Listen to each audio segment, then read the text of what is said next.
the number one thing they're actually using it for is to access social media apps, followed by video streaming platforms like YouTube and gaming, whereas educational purposes is less than 2% of the time.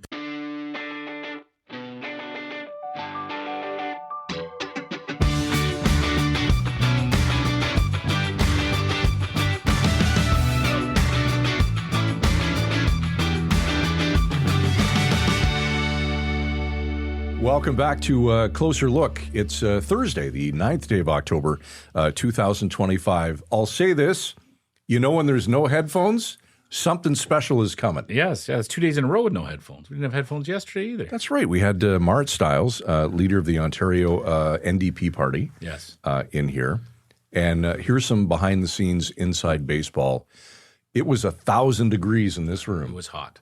I was embarrassed. I'm going to be honest. I was embarrassed. I was sweating profusely. But that's not new. That's usual. It is not new. I always sweat, but it was like I needed a shirt change. We actually did apologize to Mara when she first came in the room. Saying, it's going to be very hot in here. It's a small room. It gets really hot here in this time of year. But she said she's been outside for 2 days and it's been cold in the suit, so she was fine. I think she held up fine. But there was about 8 people inside this little studio by the end, and it was hot. I thought you were going to have to take a break there. I almost called it. I think she went easy on you because she could tell you were struggling. She could tell.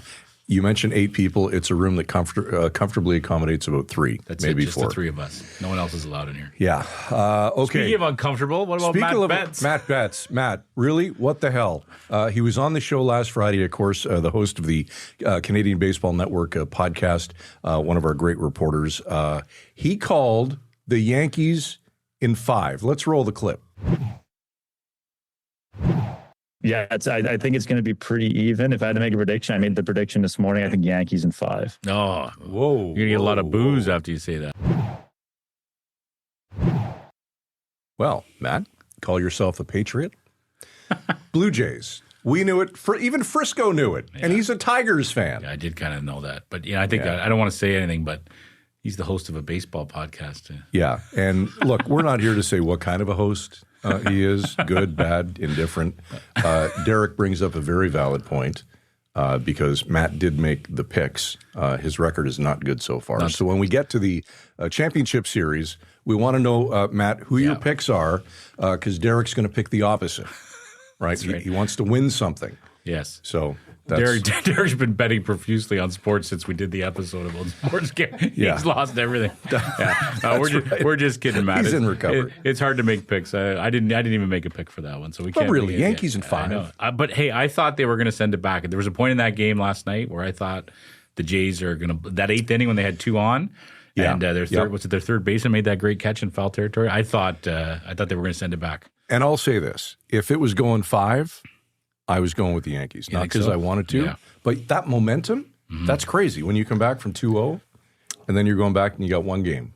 So people are going to turn this off because they think we're just talking cliches about sports, but I'll tell you. And we are. But I'll tell you, though, that really was – what makes the Jays great is they are a true baseball team. There's no one carrying that team. They have everyone is contributing in some way. And you talk about the way they won that game yesterday with a bullpen day. Yeah. And for them, they give up 1 run against the highest scoring team in the major 2 league? runs. 2 runs, yeah. But when a guy like Ernie Clement goes 8 for 14. Mm-hmm. And then he gets hit. You see them hit on that. I think that was 9 for 14. Yeah, they hit him. And nobody talks about him. I know. No, it's a great. It's great. It's a good team. And just for the record, my Tigers are we fighting Friday night for the opportunity to play the Blue Jays in the American League Championship. It's like my entire life has been building up to this moment. I know. Derek and I were talking off camera. If that happens, if it is the Toronto Blue Jays and the Detroit Tigers, jackets off, we're going jerseys. I don't even think I have a jersey that fits me anymore. Nobody said you had to button the thing up. But I haven't buttoned anything up in 6 years. All right. All right, that's enough about baseball. Okay, that's enough. No, but it will be interesting to see. So we'll see. We'll find out next week when we're back. Okay, dying to know, what is the beluga update? Yes, we talked about the beluga whales at Marineland on Monday. There was that self-imposed deadline of Tuesday that the owners of Marineland had given the Fed, saying we need money to help our $2 million a month feeding and caring plan. The Fed's balked at it, and apparently the Ontario government is reporting today that the belugas are still alive and well.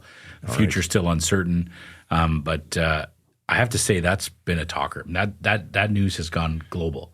Crazy. It's all over the world. That the fact that there's this theme park aquarium in Canada that's threatening to euthanize 30 beluga whales. That's just been it's been in every country I've said. When I Google it and you see the Google News, it's everywhere. So if you did miss that episode, go back and watch it. You learn a lot. Absolutely. I learned a lot. Yeah, closerlookpodcast.ca. You can check it out there and you can sign up. And you know the drill. We'll send them to you 6 nights a week, brand new episodes. Okay, just want to get just a little self-indulgent for a second if I can. We do a lot of good work in the various communities that we're in, all 27 of them across the province. And there's one initiative that we do called the Community Builders Awards. Fantastic. I know you just came back from a lunch. One that Derek and I weren't invited to, but that's okay. Tell us about it. It was done on purpose. You're laughing. You were not nominated for any awards. I was not. No, but Village Media, you're right. They run these Community Builders Awards in a lot of communities and that we serve. It started in Sudbury. Michael Atkins, who recently passed away, he was a board member here, a mentor to our company CEO. He sort of launched these in Sudbury. Really trying to shine a light on the people who are doing great for that community and helping to make that community a better place. And it's evolved and grown into a lot of other communities, including here in Sault Ste. Marie, where they give out awards to, young entrepreneurs, to people who are just making a difference in this community, making making it a better place to live. And it's always a great get together because you really see, for all the negative things we see in the world today, right? I mean, we see in our communities. For sure. We see it every day. It's nice to see the people who are making a real difference. And a lot of people don't know that work that they're doing. Yeah. So it's a chance to highlight that. It's like an hour and a half. It's a great lunch. People get together. And it's a great lunch there. A lot of tears. I want to give it Nelda Rimmer, who worked here at Village, one of our greatest employees. She's known to cry. She sheds a lot of tears. I've seen it a time or two. She had some tears in her eyes. Mike Kagaji, who we had on our podcast 2 years ago, he recently passed away. Residential school survivor and advocate. A lot of the things we know about residential schools today are because of Mike. He was a real advocate for fighting for records to be released, for things to be memorialized so people understood what really happened. He joined us on our podcast a couple of years ago, and I spoke to his children there. They accepted the Legacy Award that he won today, and they were just happy to share his story and keep that alive and really had beautiful things to say. And that was one of the moments where Nelda was welling up a little bit. But yeah, just really powerful. And it was interesting for me to see how grateful the community is to have these kind of opportunity to shine a light on the good work being done. So it has nothing to do with me. I don't run that. It's not the editorial side that runs that, but it's a village project, and it was great event. And I think this was year 5. I think year 5 in the Sioux. Yeah. That's right. Yeah, and it's in. I wouldn't be able to list off by heart all the other communities we're in, but there's a lot of them. All right, good stuff. Again, quick show today. No formal guest, but we wanted to pop in and say hi and cover a couple of things. One of which, kids and cell phones back in the news. Yeah, they just seem to be all over the news, right? They're I don't know if you saw, but there's a new book out called The Anxious Generation, and basically the author has come out this week talking about how, if we want any hope for the next generation to grow up healthy, we need to roll back all this screen time that kids are using, all the screen time. The Princess of Wales put out an open letter, I believe, yesterday or today, I believe, lamenting, the fact that parents need to be more fully present with their kids and saying that, we're in an epidemic of disconnection. We see all kinds of new research all the time about screen addiction, kids just doom scrolling all day long. And I hate to be... Is that the term, doom scrolling? Doom scrolling. I've heard that one. I've read that one. And I'm not trying to say that, be that old guy that's saying, the kids are doing everything wrong. It's not just kids. It's a lot of adults just sit and stare at their phones. Yeah. But it's impacting young kids because their brains aren't fully developed. And so the research is coming fast and furious, talking about this as a problem. The issue of the cell phone bans, we know there's been one in place for more than a year in Ontario, quote unquote cell phone ban. Quebec, I believe, has one as well. They're spreading across the United States. And there's I read the news a lot around the world, and you see little articles about how, hey, there's this school district in this state that got rid of cell phones last year, and man, it's been amazing. Sure, yeah. Kids are checking out library books again. Kids are out in the yard playing tag. Kids are playing road hockey again. There's stuff like that which you don't ever see anymore, right? So, I want to think that we've kind of hit a tipping point where we really feel like we now see this as the problem that it is, that this is a serious issue that we can't just ignore. And I'll think that it's a good idea to just let our kids sit on their phones for 10, 12 hours at a time, and that's okay. We've talked about this in the past too. I mean, we know that there's a lot of school boards in Ontario are suing big tech for the apps that they have and saying that they've caused damage. They're saying that it's impacted kids' ability to focus in school. So those are going through the courts as well. But I do feel like just from a person who reads the news and reads people's columns all the time, I feel like we've kind of hit that point where people are aware of how big of a problem this is, something that we see.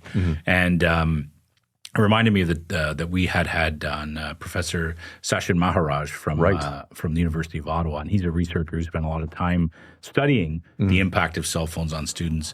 And it's a good time to go back and listen to some of the things that he had to say. I think they're even more important now than they were back then. Let's start, if we can, Professor, before we get into the new cell phone rules. Tell us a bit about yourself and the research that you've done regarding cell phones in the classroom. Well, I've been writing about this issue for a while, actually, stemming back from when I was a high school teacher in the Toronto District School Board. So I started teaching at the TDSB back in 2007 when they first implemented a cell phone ban.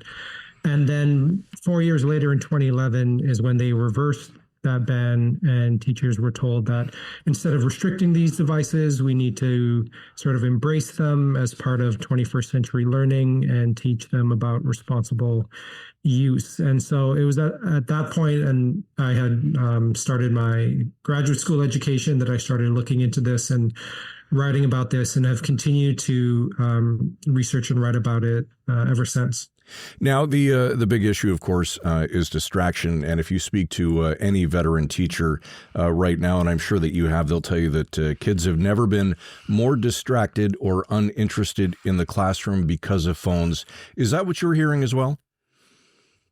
Yeah, and we have pretty definitive evidence at this point that just the presence of phones in classrooms causes distractions and results in lower levels of student learning. And so this has been demonstrated experimentally, like if you allow a group of students to have their phones versus not, the students that have their phones tend to learn less. But I think the main reason why a lot of policymakers across Canada are paying attention to this now was the release of the most recent PISA test results, which came out last December. And so these are tests of 15-year-olds all over the world that's done by the OECD, and governments pay a lot of attention to these scores because they're trusted as indicators of the quality of our school systems. And the most recent results showed that scores across Canada have been steadily declining in all three subjects, math, reading, and science, for the last 10 years, and not just in Canada, but in dozens of other countries around the world. And when the OECD dug a bit deeper into why this might be, the use of technologies for non-educational purposes, and in particular phones, was flagged as a major contributing factor. And so this corresponds with what a lot of teachers have been reporting as well. I'm sure there was a scramble after that report as well. I've seen other provinces try to bring in different bans, different rules.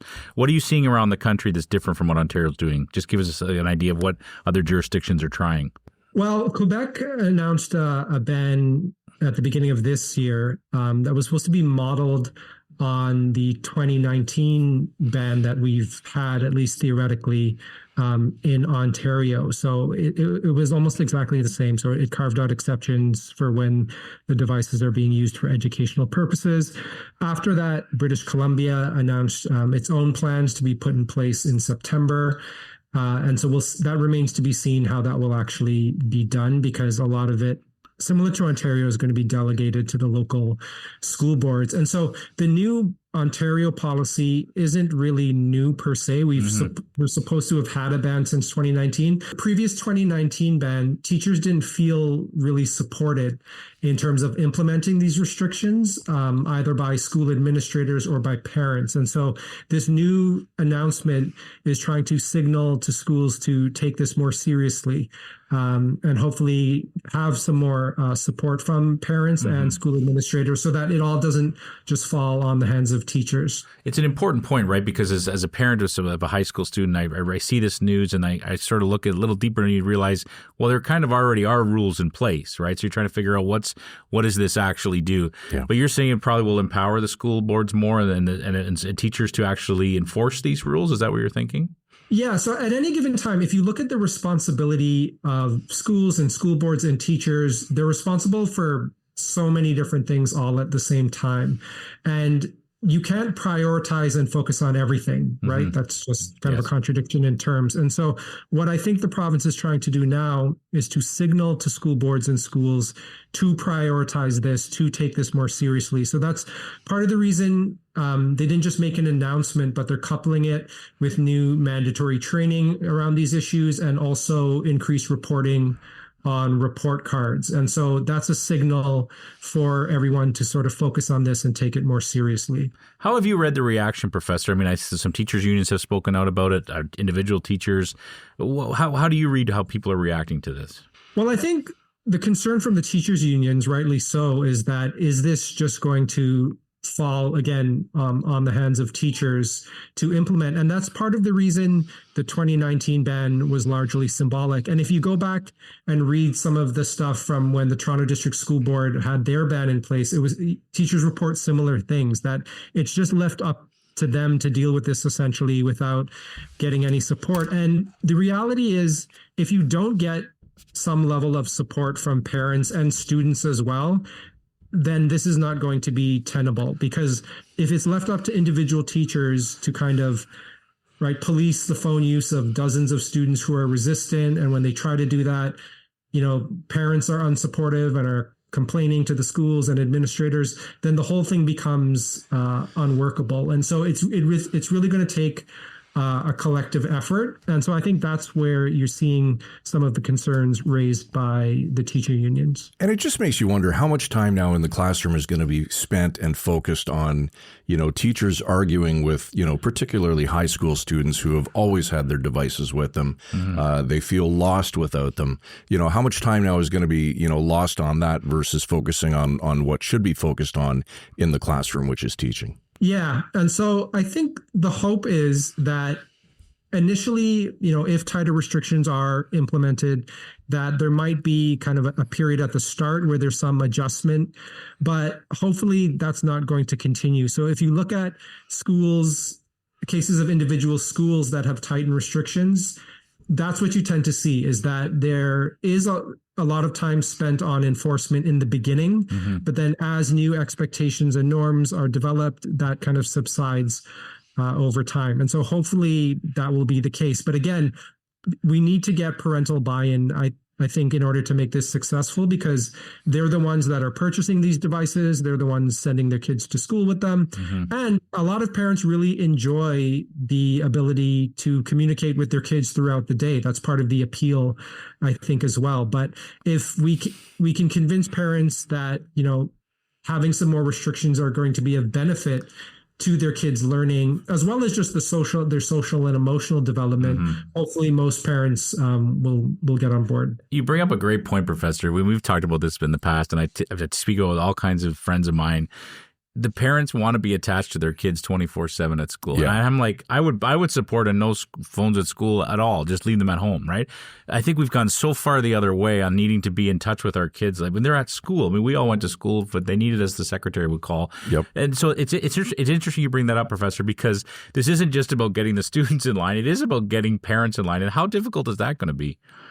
Well, again, I think parents need to understand that ability to constantly be in contact with their kids, there are trade-offs associated with that, not just for their individual child, being disrupted and having their learning interrupted, but in terms of the school climate as a whole, right? So if you look at the average kid in school, particularly in high school, and track their phone use, they're receiving hundreds of notifications per day. Most kids, so a recent study done by researchers at the University of Michigan tracked kids' phone use over the course of a week, and almost all kids are using their phones during the school day. But the number one thing they're actually using it for is to access social media apps, followed by video streaming platforms like YouTube and gaming, whereas educational purposes is less than 2% of the time.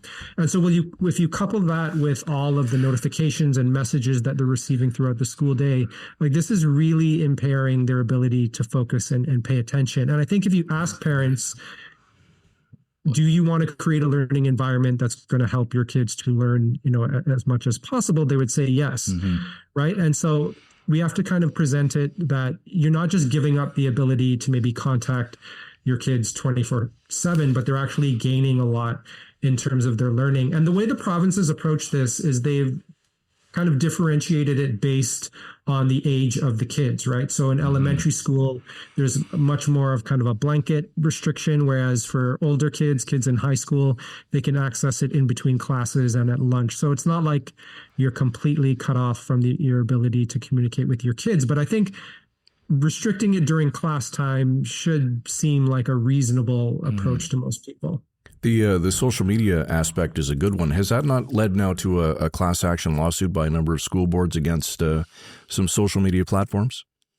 Right. Yeah. So 4 of the largest school boards in the country, so based in Ontario, have launched a lawsuit against the makers of the social media apps, because it's not just the impact on student learning. We're seeing this show a lot in terms of kids' mental health. So if you look at the rates of things like depression, anxiety, even things like suicide among young kids, it's really gone up quite remarkably. So data from Ontario now indicates that over 1 in 4 teens now report being in serious psychological distress, which is pretty alarming. And the number of kids reporting poor or fair mental health has more than tripled over the past 15 years. And there's a lot of reason to suggest that increased time on social media is contributing to this. And it's largely fallen on schools to address these issues. So schools are providing a lot more supports in terms of psychologists, social workers, child and youth workers, as well as teachers are expected to now, support and address kids' mental health needs. And so that's kind of the claim of the lawsuit, is that schools are being left to address these issues that are being caused by these social media apps. I know some people can react to that news with snark and kind of make light of this situation, but to me, it's so serious. I almost think, Professor, that in 20 years, we're going to look back and this is going to be the equivalent of cigarettes. We're going to say, how did we let our kids have these devices in front of their faces all day and all night? Do you feel that way? Well, I think when it comes to social media use, kids are particularly vulnerable to the negative effects of it. So if you look at the mental health data, people of all ages are using social media now, right? It's not just kids, adults, older people, but the deterioration in mental health is really pronounced among younger kids. And it seems like the social media companies themselves are aware of that. So a lot of that came out in the documents that were released by that Facebook whistleblower, that people in the company know that teens are particularly vulnerable because they're at that kind of stage where they're trying to figure out themselves, and issues of identity and belonging are really paramount. And the way these apps are designed seem to play on those vulnerabilities. And this seems to be done intentionally in order to increase engagement. So I think, particularly the effects on kids are quite alarming. But if parents can maybe delay, the time that their kids are getting on these, that can help mitigate some of those effects. I don't know if you ever watched the show The Reluctant Traveler with Eugene Levy. I've heard. I haven't seen it yet. It's a wonderful show. He's great. marvelous. Yeah. It's on Apple TV+. There was an episode that we watched earlier this week where he was in England and actually got some FaceTime with Prince William at Windsor Castle. Oh, wow. It was unprecedented access. Anyway, as part of the conversation, Prince William mentioned that he and Kate don't let the kids have cell phones. George, Louis, and Charlotte, all 3 of them, no cell phones. They play outside. They jump on the trampoline. Yeah. Charlottes and ballet and dance. Yeah. No cell phones. I'm sure they have a little bit of a advantage over most people to be able to do that. But it is, I tell you, it is a constant conversation among parents with kids that are, elementary, high school age kids. Yeah. It is a constant conversation. Yep. It is a constant battle. And if anyone, we talked about it with the doctor who was on talking about the sports gambling. Right. Remember at the end, she basically begged parents, don't give up on this fight. It's a massively important fight. Right. And any parent who tells you that they don't fight that battle, they're lying. They are lying. They are so full of it that they're totally lying. Now, we're not all, the Prince and Princess of Wales or whatever the right term is. No, but it shows you can be the future king of England. Yeah. And tell your kid no cell phone. Yeah. Or like one of us. But the future king of England, I don't think has to go home and then cook dinner for the kids and make sure that they get to hockey. Like Fair. they probably have people that. But do it's that. the same issues. They don't want them to be tied to a screen. 100%, right? 100%. But there, you also have to do other things. Like we're raising kids, but what I'm saying is, they probably have someone, doing everything else, so they can focus on, okay, how do I raise my kid? I'm not saying it's not a good thing. scrolling for them. Yeah, that's right. And there's people do doom scrolling. Or doom scrolling. Dead scrolling is a good. You trademark that term. Dead scrolling. That's good. Patent is pending. It's pending. Yeah, it's great. But it is. We've talked about it with some of our guests. We've talked about it together. It's going to be the new cancer one day. They're going to say, we knew smoking was bad. How did we not? Like, you're putting this stuff in your lungs. Of course, it's going to kill you. We're going to say the same thing about these screens. Yes.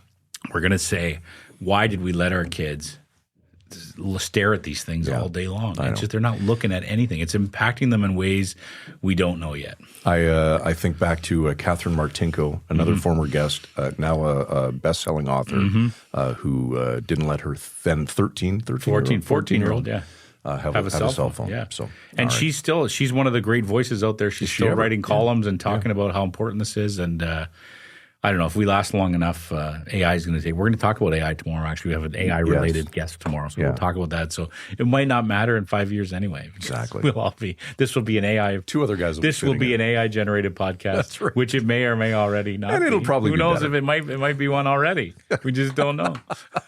All right, let's, as Derek says, put a bow on this and get out of here. Closerlookpodcast.ca. Check out the site. Subscribe to the show. We'd appreciate it if you did that. Find us on social.